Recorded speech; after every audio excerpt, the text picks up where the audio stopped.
Welcome to episode 169 of Clarity Compressed. My name is Paul J. Daly. I'll be your host, and today we're talking about pushing back against the lies of the day. That's why it says pushback on my shirt. Not really, but it does say pushback on my shirt.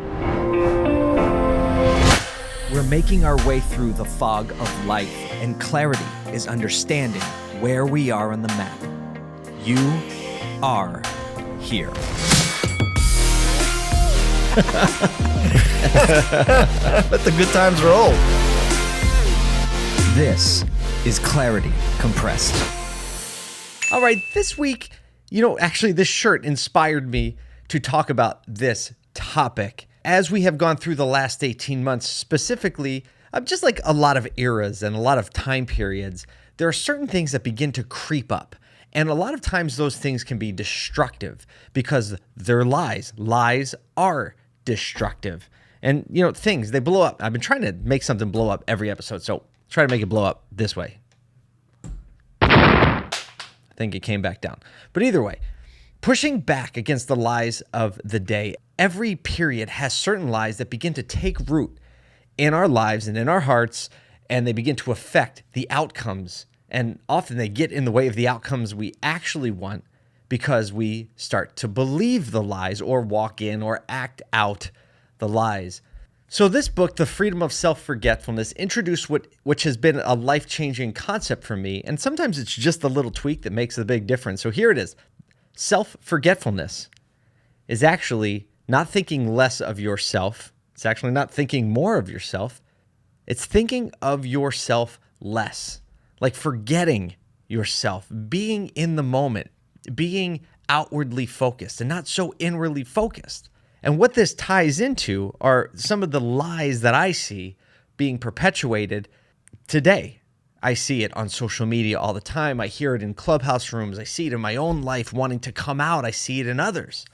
And so I thought that by calling attention to some of these lies, hopefully we can recognize them when we see them or feel them or interact with them. And then we can push back against them. So here's the first lie. The first lie is that you are the star. I know you might think that's odd coming from someone who makes so much content as much as I do. Right now, there's a camera in front of me. I have a microphone. I have lights.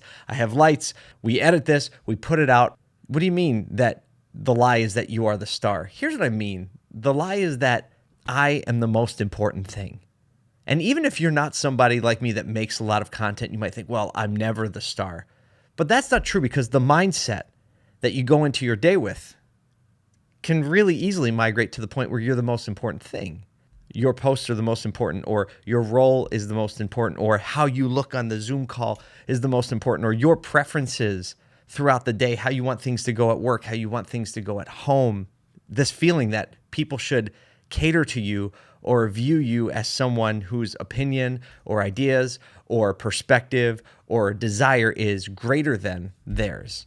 And we live in a culture that constantly wants to tell us and promote the ideas that you are the star. Social media is like built to trigger that in your mind to keep you coming back. You're so important.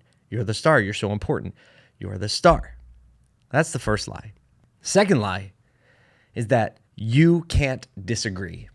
I feel like this lie has been a very damaging and destructive lie, especially over the last 12 months, because we've kind of been conditioned to think the way you see kind of cancel culture operating and all of the kind of verbal violence on social media and all of the quick-natured aggression. The lie is that you can't love somebody without agreeing with them. And that's just not true. You can love and care for and serve someone that you disagree with. And loving someone doesn't mean that you agree with everything they say. That's ridiculous. But the lie of our day and our time is telling us that, if I love or I'm nice to, I'm kind to, or I bring that person in, if I do that, does that mean I agree with everything they believe? No, it doesn't. It doesn't. That's a lie. We need to push back on that. Another version of that lie is that you cannot disagree with someone without hating them. It's kind of like the inverse. Saying, I'm going to disagree with you, and that means I really have to hate you because I disagree with you. And it's the other side of the same coin. And I think it'd be good for us to start acknowledging that and pushing back against that, because neither of them are true. But when we believe that they're true, we get this crazy environment. I care about a lot of people that I disagree with on a lot of topics, on a lot of issues. I love and care about, interact with, serve, work together with people that I have different religious views on, different political views on. You know what? It's called being a human. It's called diversity. It's called having a difference of opinion and be able to, like, our world is full of this in very healthy ways. That variety brings, the spice of life. The variety of different perspectives bring us fulfillment. It brings us wholeness. Because if everyone was the same way, well, then it'd be a really boring place to be, number one. But number two, we need that friction in our lives to help us shape our perspective, to help us hone our thinking. We do. And the last one that I want to bring up is basically this, is that the easy life is the good life. I have seen more advertisements, more master classes, more books, more people telling me that this is the way to go and saying that they've arrived and I should listen to them and pay the money to get me there, that the easy life is the good life. I'm telling you, the easy life is the good life, because challenge and conflict is what brings us fulfillment. We don't ever get satisfaction from doing nothing. It's actually very damaging to a human. It's very damaging to just get something for nothing. It ruins us. It makes us believe that we're the star. It makes us believe that everything else should cater to us. It really robs us of the satisfaction and the fulfillment that comes from working towards something to get it.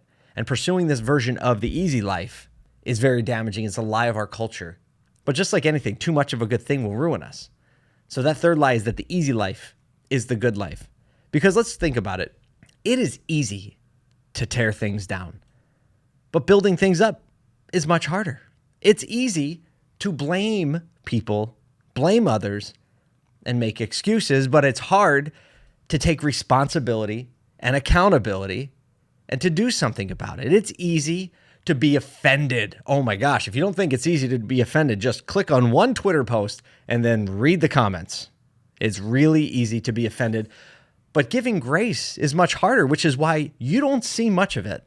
You don't see much of it, especially on social media or on the highway sometimes. And if we take all this back to my initial thought on that book, Freedom of Self-Forgetfulness, that it's about thinking of yourself less, not thinking less of yourself, but thinking of yourself less. Think about it. Blaming other people. Well, who's that about? Well, it's about you. I'm blaming other people for my action. It's easy, right? Blaming is about myself. But accountability, taking accountability and responsibility, is actually about others. At the same rate, like being offended is about yourself, but giving grace is about others. So I wanted to bring to light some of the lies that I'm seeing. The community that we have here around this podcast and the community that I get to spend my time with on social media and in clubhouse rooms and on LinkedIn and Facebook. And I believe that this community truly wants to push back against these lies. I see it in action every day. And I know it will take more of us to acknowledge these things and make the message louder so that we can start to push back against the lies and put the truth in its place. I believe you want to be selfless. I believe you want to think about yourself less. And in my mind, the ultimate place to be is when I stop thinking about what other people are thinking about me. Man, do I want to get there. I am nowhere near that, but I want to get there. I'm not saying this because I'm there. I'm saying it because I want to go in that direction. So I hope that through this, you might get a little perspective on what's going on. You might get a little perspective, a little more clarity on how it is that you can start to push back against this, starting here in your own life, and then to the next people closest to you, and the next ones, and the next ones. It's why I do this content. It's my hope for us as a group. I can't wait until I get to see this in action more and more. I can't wait to be part of this fight with you.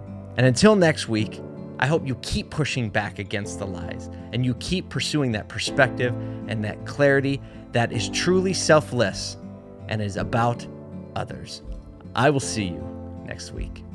We came to fight.